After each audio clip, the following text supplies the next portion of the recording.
Is everyone ready? Hello, welcome to the final session of this conference. I just want to point out a couple of things for this presentation. We will be taking 10-minute interpreter swaps. Our tactile interpreters are working so hard and we just got to help them to get over the line. Please say your name. If you have a question or are speaking, say your name first. Today's presentation is about Deafblind Victoria. Deafblind Victoria is a self-advocacy group run by deafblind people for deafblind people. I think this presentation is an example of the complexity and the ingenuity and the patience of our group. We have people on the stage, so we have Michelle and Jasper and Trudy here on the stage. We have Heather and Alex who will have a pre-recorded session, but they will also be available to answer questions online. Heather and Alex are waving. Hello, it's so good to see you. So yeah, I think this is a beautiful example of how much effort and work it takes on behalf of the deafblind people and the people that are supporting them just to come and present and tell our story to you. It's really a story worth telling. Deafblind Victoria have been the leads in peer support across Australia for 20 years, probably a little bit more. I know Deafblind West Australians have been supported by them incredibly, and we're all so keen to see this kind of peer support organisation to be ongoing in every state in Australia. So please enjoy their presentation. Thank you.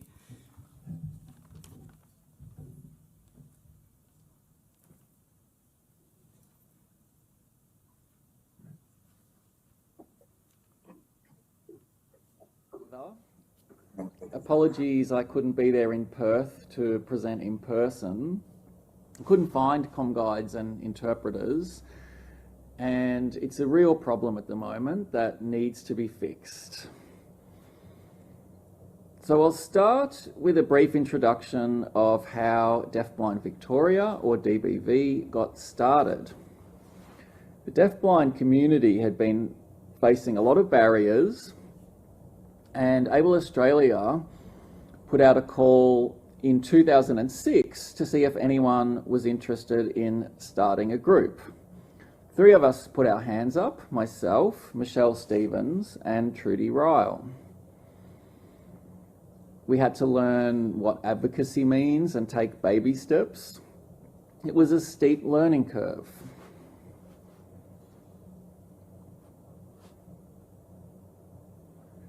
From 2007, Deafblind Victoria has been run by deafblind people and has only grown.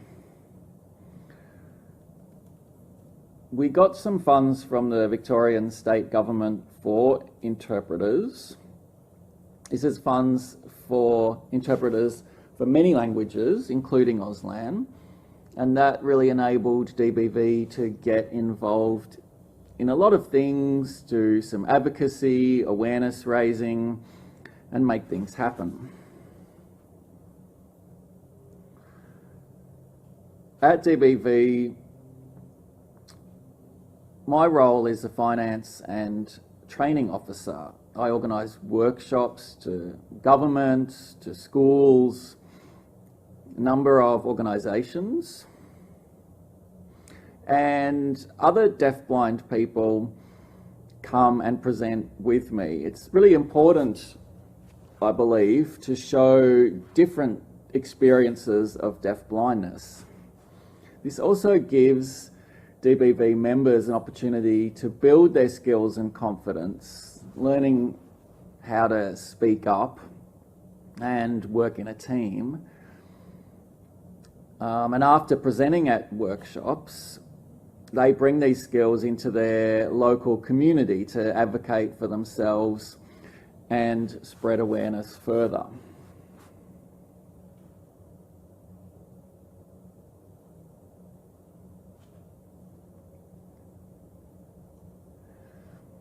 DBV has developed some resources. We made a booklet called How to Communicate with Me. posters for public display, postcards to promote the Deafblind World workshop and hand out to anyone that's interested in participating.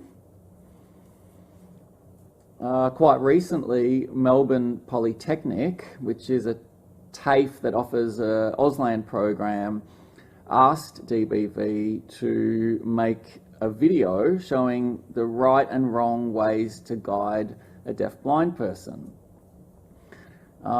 This video is in Auslan only, so it's a great opportunity for Auslan students to practice. We've filmed the video and are in the process of editing it, and it's great that Melbourne Polytechnic are recognising DBV. This is a collaboration that we've had for many years. We also sell t-shirts for deafblind awareness, which show tactile signing in the Auslan alphabet, and that helps raise funds to keep us running as an independent group. One of the stories from my time at DBV was when we met Julia Gillard, the former Prime Minister, in 2013. That was an amazing memory. We met with her for 30 minutes, and just recently I was interviewed by ABC TV about the lack of interpreters and comm guides. So it's good to see that things are still progressing.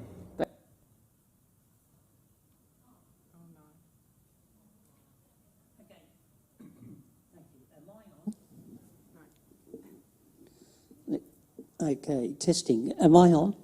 Right. Progressing is something that's very important for DBV. I've been involved with DBV from very early days. We had to seek funding and depend on other organisations to actually succeed. You know, Able Australia, Self-Advocacy Resource Unit, they all helped us at the very beginning. The problem is, because we were such a small group, we kept missing out on that month's allocation of funds that the state government gave for providing interpreters. So sometimes we had to wait 2, 3, perhaps 4 months between meetings before we can get enough funds to pay for interpreters. We received funds for various projects started slowly coming in from from the Department of Human Services. We received funds to actually just keep DBV running. Eventually, when NDIS started, and we actually were able to apply for various funds, which we have been able to through. We've got funds from state government, also through our ILC funding and capacity building funding. We actually have received funds.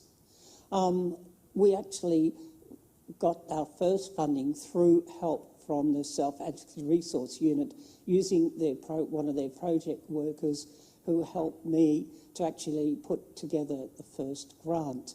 That was a huge challenge at the end because accessing the English I found very, very difficult. Also, accessing the actual documentation in a friendly format was also a huge challenge. What a part of my role with DBV is I write policies, but also to, surprise, I help with adaptive technology. So people who are deaf-blind can come in with any sort of tech issues and have a chat with me and drop in when we're available. It's amazing when you think that we started from virtually 3 volunteers, and I've just sort of looked at our staff at the moment. We have 8 project workers. We are all absolutely equal. No one's the boss. No one is under anyone. We are all equal. I like to announce today, if the right slide is coming up, Troy, I'd like to announce today that we have just received another 6 months funding for our Deafblind Connect project that actually was due to finish in June, and the DSS actually contacted us, and I know that with Antanis's wonderful help, we actually got funding for another 6 months until December to see to make sure that we actually we actually have funding for another 6 months. Very quickly, we have our own constitution. We have our own deafblind committee. I'm sorry, hearing audience and sighted audience, under our rules, you don't get a vote. It's only deafblind community that can vote on issues. You guys can advise us and help us, etc., but we make decisions. We are the autonomous body of deafblind independence, and we are growing. I'd like now to hand over to our next speaker, because we are together strong. Interpreter swap, please.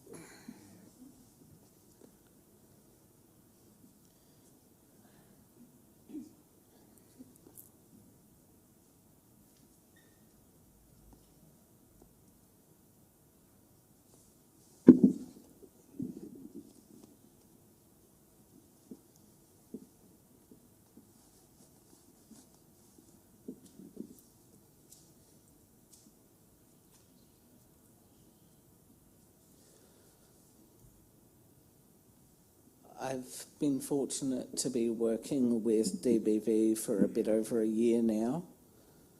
My role on paper is youth officer, and one of my original goals was to reach out to younger people in Victoria to get them involved in the deafblind community, because we mostly have an older group at the moment, and it would be good for young people, especially if they're going through the process of losing vision or hearing, to have that community support. If anybody here has networks in Victoria who might be able to support me to reach out to people under the age of 35, please approach me or send me an email. My email address is dbvjasper@gmail.com.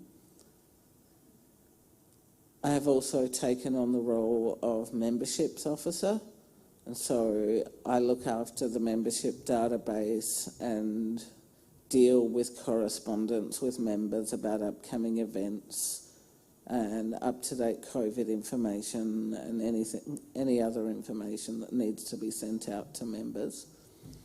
We have a lovely, diverse range of members with a wide range of communication needs. Some are oral, some use Auslan, some use visual frame Auslan, some use tracking or tactile Auslan. I use the deafblind finger spelling. It is a challenge setting up committee meetings, given the range of communication needs of the committee. We have 5 deafblind members on the committee and usually 8 to 9 interpreters at a committee meeting, including a couple of sighted deaf interpreters. We also use people repeating what has been said, sitting close to a member. We have Roger microphones that connect to another committee member's hearing aids. We have volunteers and interpreters helping us set up for the meetings. it's also really important for us to be able to run our own organisation, to have appropriate supports, which can include com guides, volunteers. I know Alex will talk to you more about the volunteers. We have 2 sighted hearing support staff who help us coordinate support and apply for funding and read over documents to check that the English is formal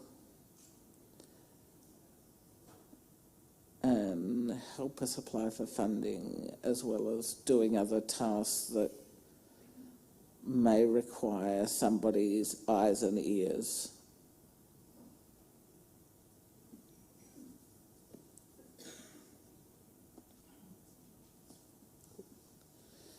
On to the next person.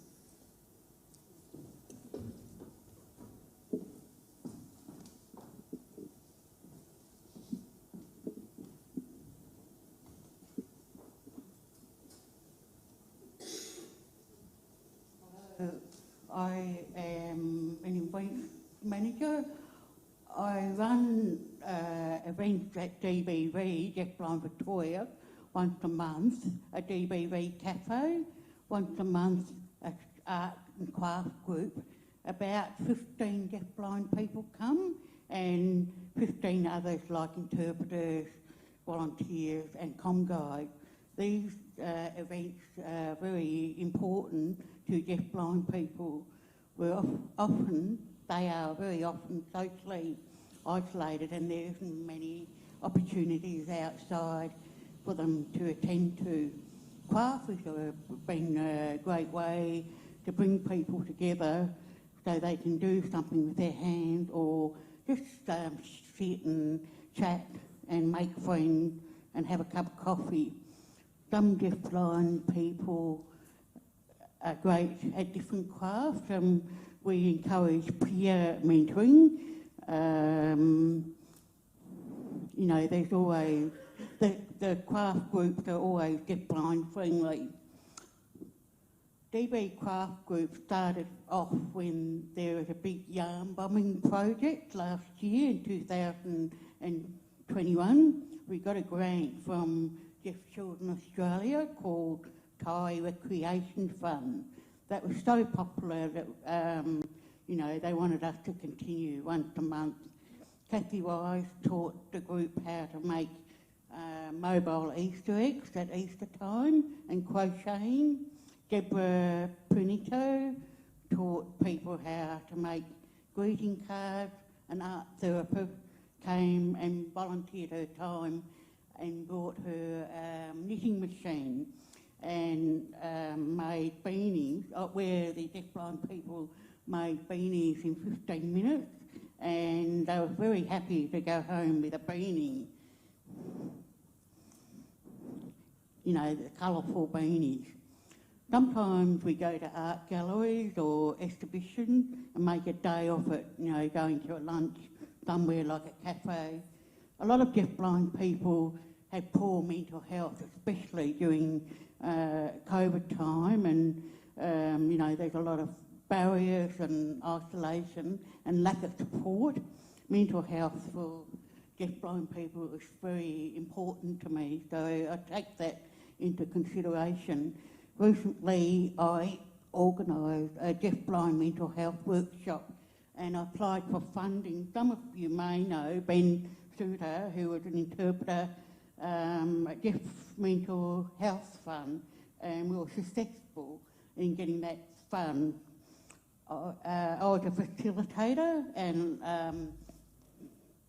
my sister is a senior psychologist at Aurora, a preschool for deafblind, blind and deaf and other disabilities.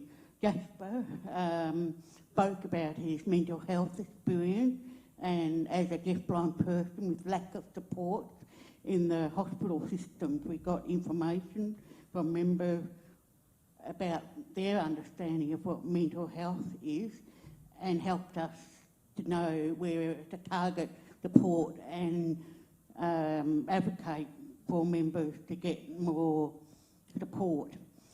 Members also learnt relaxation techniques, deep breathing. Just before we came here, we had an early deafblind awareness event, well, we call it a month, and we had a celebration and connected via Zoom with South Indian deafblind people. They look like they are very similar to Deafblind Victoria, how we started off in the beginning. I'm going to say that we had to come up with resources, you know, apply for funding and, you know, less money. It's proof that there are ways to get deafblind people to make things happen if we are creative and resourceful and think outside of our box. Thank you, and I'll pass you on to Alex next. Interpreter swap, please.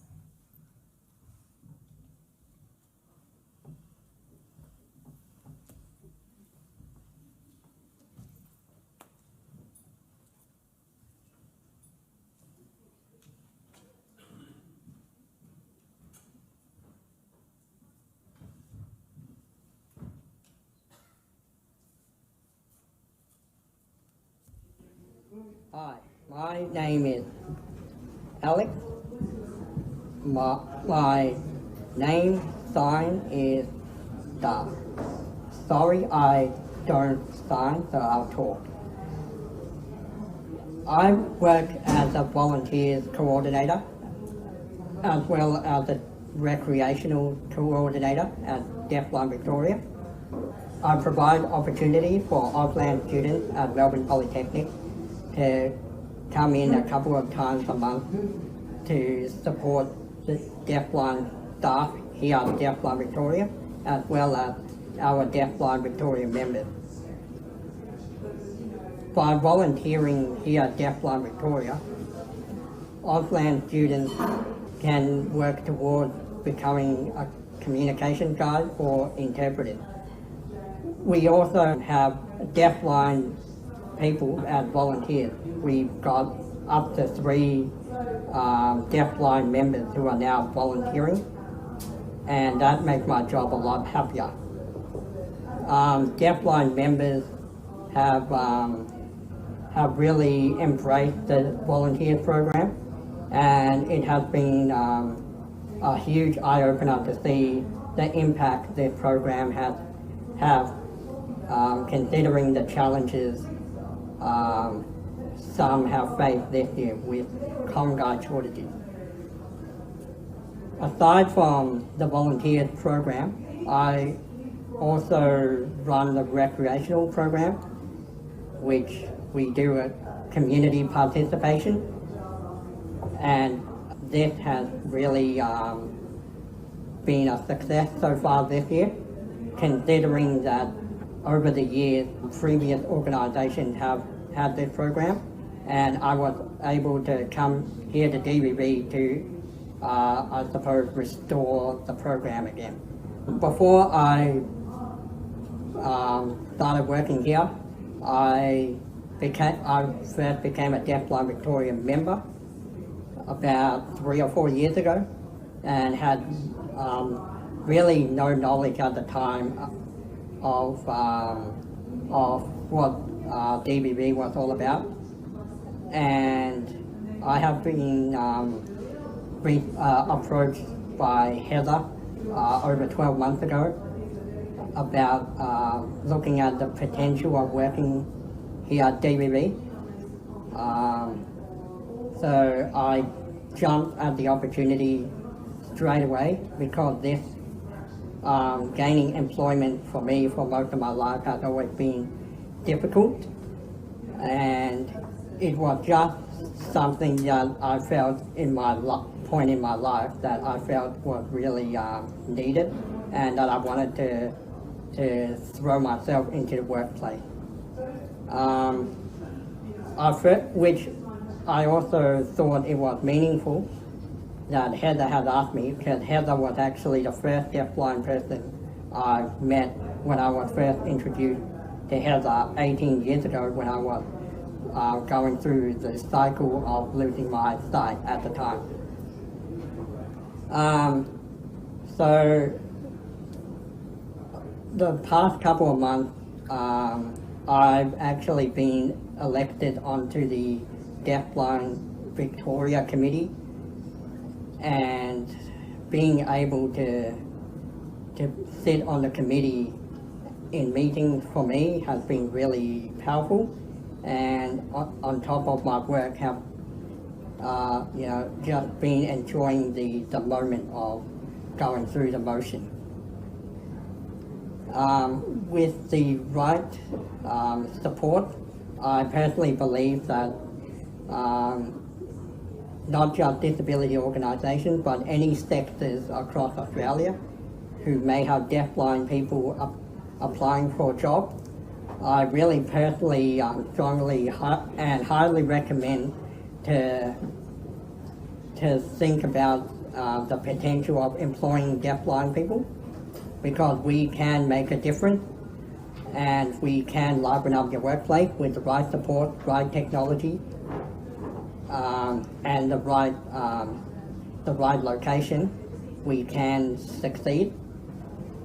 On behalf of all our staff at Deafblind Victoria, thank you so much for having us here at the National Deafblind Conference. We're happy to answer any questions you may have. Thank you and goodbye.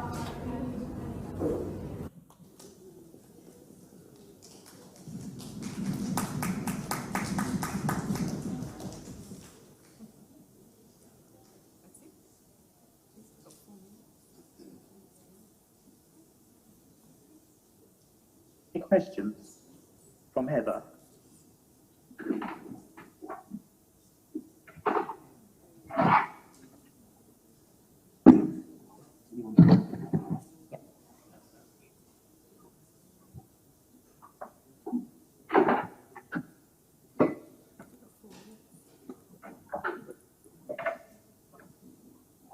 Do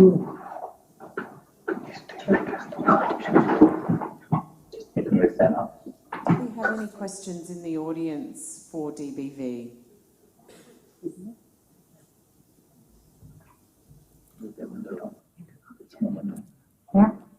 Hi, it's Anne from Adelaide. I'm not sure who wants to answer this, but I'd just like to know, what strategies have you used to encourage more deafblind people to join in? Is it particular types of events that you have? Is it just going out and meeting them? What do you do to encourage more people to join in your events and things?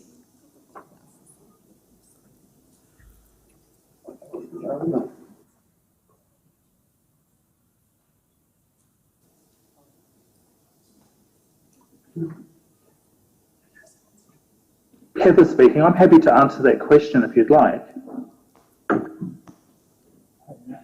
Okay.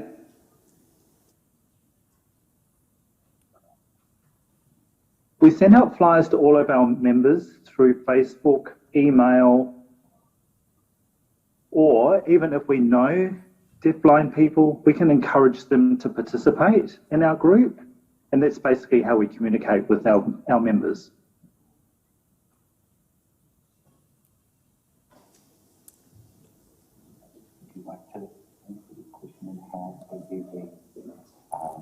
What strategies do you use to try and encourage more deafblind members?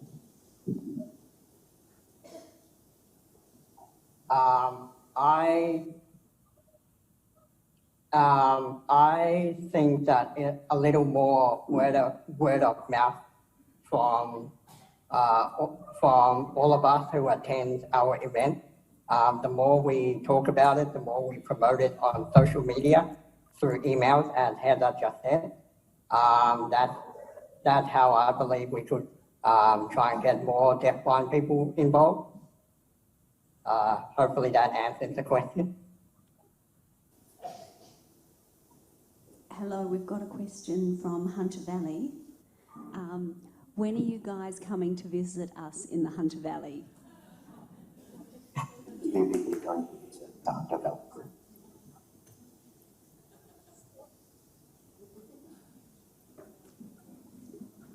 Either speaking, if I may. You're asking the question when. During COVID, that was really difficult for us. If you want us to attend, just let us know, because I know we want to try and visit as many places as we can, and hopefully, with all the lockdowns now not happening, we're able to travel to Australia.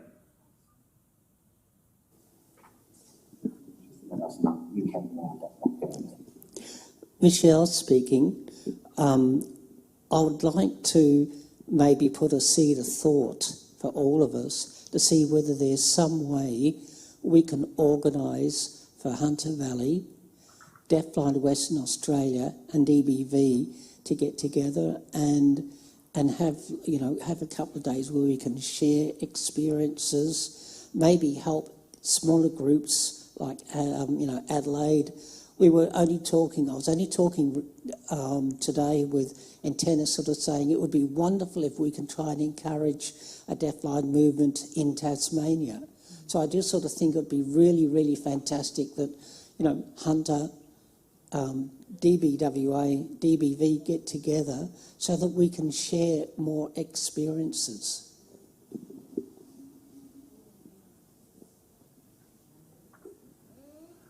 Heather speaking.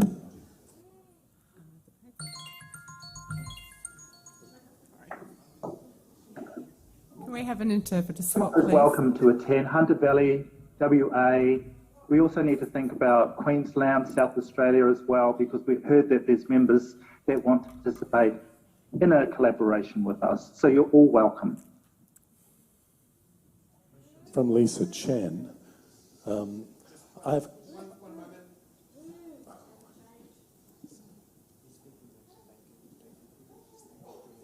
Just doing an interpreter swap, be a few seconds.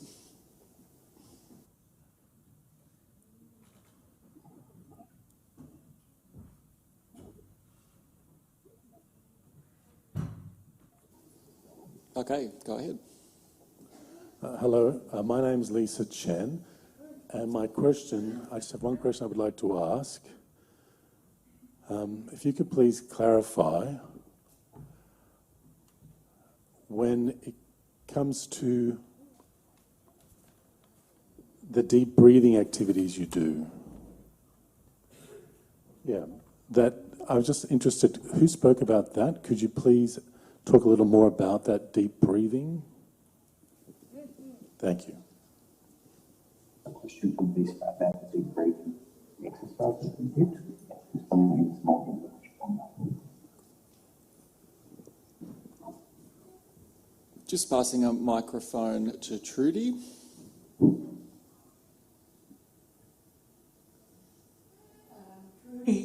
Here, when I ran the mental health workshop, I actually wanted Chris Dunn to do judo, but he refused because he worried that deafblind people will get knocked about.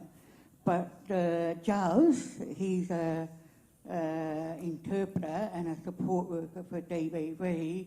He's done a lot of martial arts, and it's called, I think it's called Kui Gong. And it was him, you can Google it. It's very deep breathing, and it helps you to relax. Maybe Chris can explain it a bit better for me, but I'll tell you what, I tried it that night and I did sleep very well. I hope that answers your question.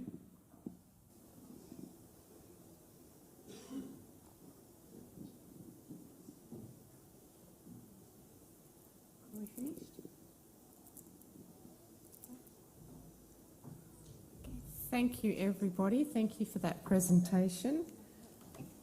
I feel a deafblind camp coming on, Michelle, I got to tell you.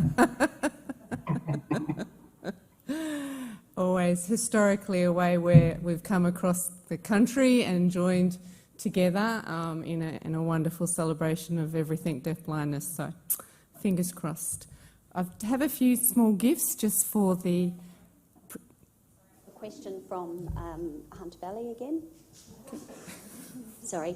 What events does DBV plan for the future, and where can a deafblind person access this information? So there are, you can access us through any means. We also have individual email. And we've all been handing out business cards throughout the conference. So you can contact us through any way you want. We also do postal deliveries if you want any information. For that really comprehensive answer, Alex. We do have to finish there, I'm afraid. I do have some small gifts for our presenters, and I want to point out that the gifts for all the presenters were made by the Deafblind craftswoman Kirsty Lim. Thank you very much for your contribution, Kirsty, and please join me in thanking these presenters today.